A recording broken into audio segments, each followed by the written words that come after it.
GSRTC દ્વારા અચાનક ભાવ વધારો ઝીકવામાં આવ્યો છે।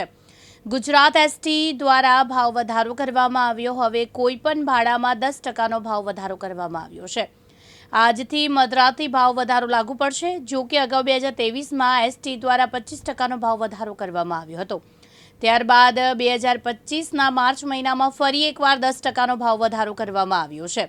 એસટી નિગમની સેવા વધુ સુવિધાયુક્ત બને તેને ધ્યાનમાં લઈને ભાડામાં વધારો કરવાની સત્તા મુજબ સંચાલક મંડળ દ્વારા 28 માર્ચ એટલે કે મધ્યરાત્રિથી 10% ભાડું વધારવાનો નિર્ણય સર્વાનુમતે લેવામાં આવ્યો છે।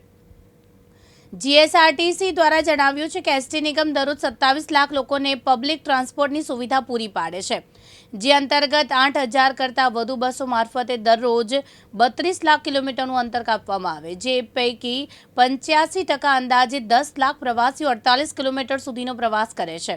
આ પ્રવાસીઓના ભાડામાં માત્ર 1 થી 4 રૂપિયા સુધીનો વધારો થશે। અગાઉ 1 ઓગસ્ટથી ગુજરાત એસટી નિગમ દ્વારા નવું ભાડું અમલમાં આવ્યું હતું। એ સમયે દૈનિક ભાડામાં 100 મસ મોટો જેમાં 25%નો વધારો ઝીકવામાં આવ્યો છે। આ સમયે લોક્સ બસનું જે ભાડું પ્રતિ કિલોમીટર છે 0.64 પૈસાથી વધારીને 0.80 પૈસા, એક્સપ્રેસ બસનું ભાડું 0.68 પૈસાથી વધારીને 0.85 પૈસા, નોન એસી સ્લીપરનું ભાડું 0.62%થી વધીને 0.77% કરવામાં આવ્યું હતું। ચિરાગ પાટડિયા, દિવ્યાંગ ન્યૂઝ, અમદાવાદ।